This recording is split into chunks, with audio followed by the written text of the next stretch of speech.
반갑습니다. 미남노무사입니다. 무더운 7월 잘 보내고 계십니까? 저는 지난주쯤에 제주도에 갔다 왔어요.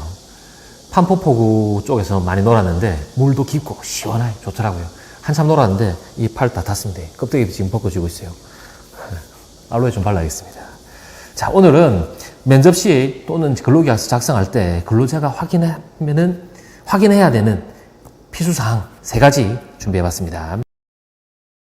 자, 첫 번째 수습기간입니다. 일을 잘하고 있었어요. 입사해가지고 잘하고 있다가 처음이니까 아무래도 실수를 할 수 있잖아요. 실수를 딱 하면은 부수장이든 사장이든 와가지고 수습기간인데 일을 못해가지고 안 되겠다, 이번 달 말까지 하고 나가달라, 이렇게 합니다. 무슨 소리야, 나는 수습이라고 한 적이 없는데. 그리고 월급 명세서를 받으니까 수습기간 월급 90% 이렇게 해놨어요.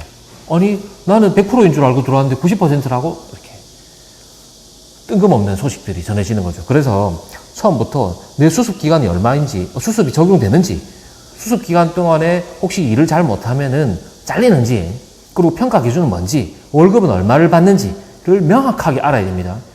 누구의 근로조건도 아니고 나의 근로조건입니다. 내가 내 시간을 갈아놓고 내 몸이랑 정신을 갈아 넣어가지고 일을 하는 거예요. 그렇기 때문에 사업주가 알려주면 좋겠지만 안 알려주면 본인이 물어봐서 확인해야 됩니다. 그래야 갈등도 안 생기고 입사해가지고 잘 지낼 수 있겠죠. 그리고 물론 입사 여부를 판단하는 데 있어서도 상당히 도움이 될 겁니다. 꼭 물어보시기 바랍니다.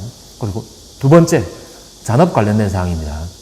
잔업이 있는지, 그게 필수인지, 잔업을 했을 때 별도로 돈을 받는지 아니면 월급 안에 포함이 되어 있는지, 그리고 토요일이나 일요일 같은 날에 당직을 쓰는지, 당직비는 얼마인지, 이걸 미리 다 확인을 해야 됩니다. 자, 예를 들어가지고 6월 달에 입사한 갑돌이가 있어요. 시급이 10,000원입니다. 월급이 269만 원이에요. 월급 269만 원에는 기본급 209만 원, 연장수당 60만 원 이렇게 들어가 있어요. 그런데 갑돌이는 이걸 좀 확인을 안 했습니다. 사업주가 제대로 일러주지 않은 것도 있어요. 확인을 안 한 상태에서 6월 달에 잔업을 30시간을 한 거예요. 그 갑돌이는 내가 시급이 10,000원이고 연장 근로를 30시간 했으니까 1 곱하기 30시간 곱하기 1.5 해가지고 아싸, 임금 지급일인 7월 10일에 45만 원을 추가로 받겠구나 라고 생각을 하는 겁니다.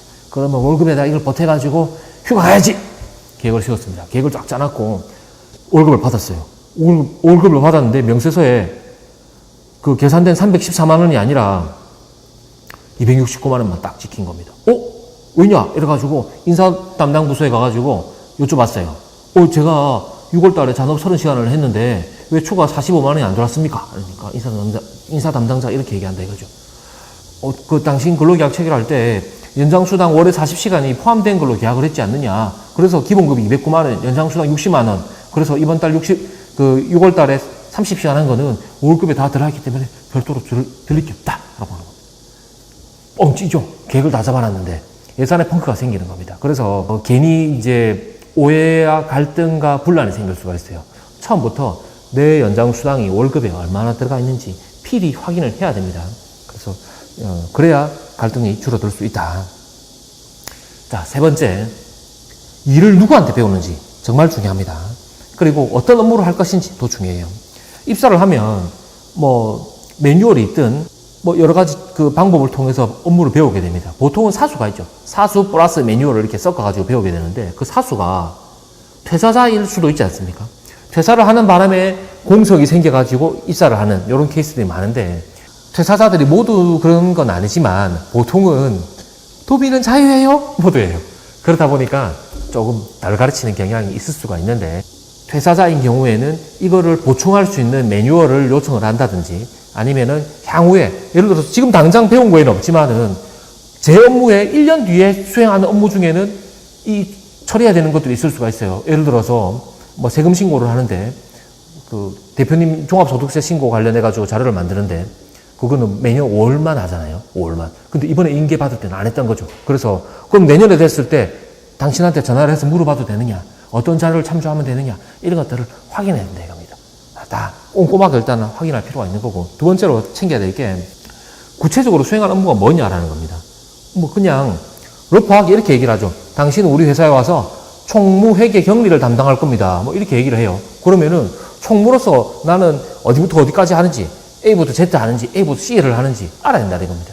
그거를 구체적으로 알려면 저는 요걸 추천을 드려요. 시기적으로 나누는 겁니다. 매일 해야 될 일이 뭔지, 매주 해야 될 게 뭔지, 매달 하는 게 뭔지, 매 분기, 매 반기, 매년 하는 게 뭔지.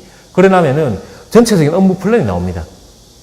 그러면은 어떤 식으로 해가지고 회사 생활이 돌아갈 것인지 윤곽이 잡히겠죠. 그 윤곽을 바탕으로 입사 여부를 판단을 하고 그리고 계속 근무를 판단하면 되겠습니다. 그래서 꼭 누구한테 배울 것인지 어떤 업무가 있는지 구체적으로 확인을 하시기 바랍니다.